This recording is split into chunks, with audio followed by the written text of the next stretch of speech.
10ನೇ ತರಗತಿಯ ಗಣಿತ ವಿಷಯದ ವಾರ್ಷಿಕ ಪರೀಕ್ಷೆಗೆ ಇಂಪಾರ್ಟೆಂಟ್ ಆಗಿರುವಂಥ ಥಿಯರಮ್ಸ್, ಈ ಥಿಯರಮ್ಸು 100% ಬರ್ತವೆ ಅಂತ ಇಲಾಖೆಯಿಂದನೇ ಮಾರ್ಗಸೂಚಿ ಬಂದಿದೆ.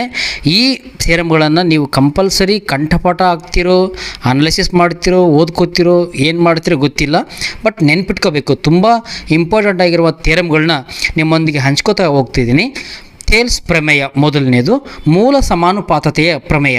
ಸ್ಟೇಟ್ಮೆಂಟ್ ಹೀಗಿದೆ: ತ್ರಿಭುಜದ ಎರಡು ಬಾಹುಗಳನ್ನು ಎರಡು ವಿಭಿನ್ನ ಬಿಂದುಗಳಲ್ಲಿ ಛೇದಿಸುವಂತೆ ಒಂದು ಬಾಹುವಿಗೆ ಸಮಾನಾಂತರವಾಗಿ ಎಳೆದ ಸರಳ ರೇಖೆಯು ಉಳಿದೆರಡು ಬಾಹುಗಳನ್ನು ಸಮಾನುಪಾತದಲ್ಲಿ ವಿಭಾಗಿಸುತ್ತದೆ. ಚಿತ್ರದಲ್ಲಿ ನೋಡ್ತಾ ಹೋಗಿ, ನಾನು ಹೇಳ್ದಂಗೆ ನೀವು ಚಿತ್ರದಲ್ಲಿ ಅನುಸರಿಸ್ತಾ ಹೋಗಿ.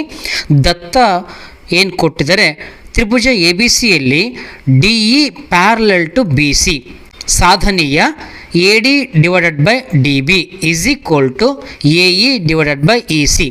ರಚನೆ: ಡಿ ಸಿ ಮತ್ತು ಇ ಬಿಯನ್ನು ಸೇರಿಸಿ, ಹಾಗೆಯೇ E N perpendicular to A B ಮತ್ತು D M perpendicular to A C ಆಗಿರುವಂತೆ ರಚಿಸುವುದು.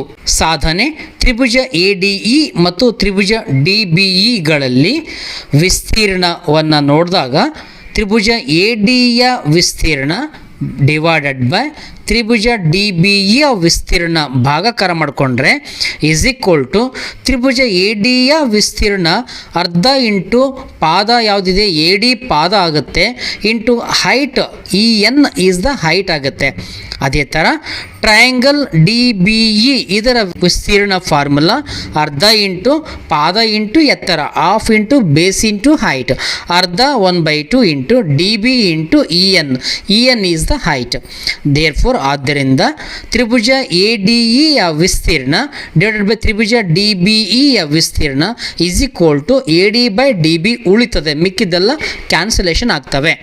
ಇದು ಇಕ್ವೇಷನ್ 1 ಅಂತ ತಗೊಂಡ್ರೆ, ಅದೇ ರೀತಿ ತ್ರಿಭುಜ ಎ ಡಿ ಇ ಮತ್ತು ತ್ರಿಭುಜ ಇ ಡಿ ಸಿಗಳಲ್ಲಿ ತ್ರಿಭುಜ ಎ ಡಿ ಇಯ ವಿಸ್ತೀರ್ಣ ಡಿವೈಡೆಡ್ ಬೈ ತ್ರಿಭುಜ ಇ ಡಿ ಸಿಯ ವಿಸ್ತೀರ್ಣ is equal to half into A E into D M divided by half into E C into D M. ಇದನ್ನು ಚಿತ್ರದಲ್ಲಿ ನೋಡಿಕೊಂಡ್ರೆ ನಿಮಗೆ ಗೊತ್ತಾಗುತ್ತೆ. ಹಾಗೆಯೇ ದೇರ್ಫೋರ್ ಟ್ರಯಾಂಗಲ್ ಎ ಡಿಯ ವಿಸ್ತೀರ್ಣ ತ್ರಿಭುಜ ಇ ಡಿ ಸಿಯ ವಿಸ್ತೀರ್ಣ is equal to A E divided by E C, ಮಿಕ್ಕಿದ್ದೆಲ್ಲ ಕ್ಯಾನ್ಸಲ್ ಆಗ್ತದೆ. ಇದು ಎರಡನೇ ಇಕ್ವೇಷನ್ ಆಗುತ್ತೆ. ಆದರೆ ತ್ರಿಭುಜ ಡಿ ಬಿ ಇಯ ವಿಸ್ತೀರ್ಣ ಈಸ್ ಈಕ್ವಲ್ ಟು ತ್ರಿಭುಜ ಇ ಡಿ ಸಿಯ ವಿಸ್ತೀರ್ಣ. ಇದು ಪ್ರಮೇಯದ ಪ್ರಕಾರ ಈ ಎರಡೂ ತ್ರಿಭುಜದ ವಿಸ್ತೀರ್ಣಗಳು ಸಮನಾಗ್ತದೆ. ಆದ್ದರಿಂದ ಇಕ್ವೇಷನ್ ನಂಬರ್ 1 ಮತ್ತು 2 ನೋಡಿಕೊಂಡಾಗ ಆಲ್ಮೋಸ್ಟ್ ಲೆಫ್ಟ್ ಹ್ಯಾಂಡ್ ಸೈಡ್ ಎಲ್ಲ ಈಕ್ವಲ್ ಆಗುತ್ತೆ, ಎಲ್ ಎಚ್ ಎಸ್ ಈಕ್ವಲ್ ಆಗುತ್ತೆ. ಆದ್ದರಿಂದ ಆರ್ ಎಚ್ ಎಸ್ ಕೂಡ ಈಕ್ವಲ್ ಆಗುತ್ತೆ. Therefore A D divided by D B is equal to A E divided by E C ಆಗುತ್ತೆ.